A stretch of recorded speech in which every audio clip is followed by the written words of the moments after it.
Linis chika, kakayanin mo ba? Donnie, nawala si Belle sa buhay mo?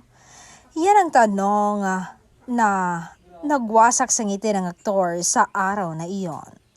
Siya'y naiyak, saad niya, "No, hindi ko kaya. Bakit ganyan ang mga tanong ninyo? Nakakasira ng araw, hindi nga sumasagi sa isip ko ang mga yan na mawala siya sa akin. And yan lagi ang ipinagdarasal ko na hindi mangyari. Na sana'y siya na ang nakatakda para sa akin.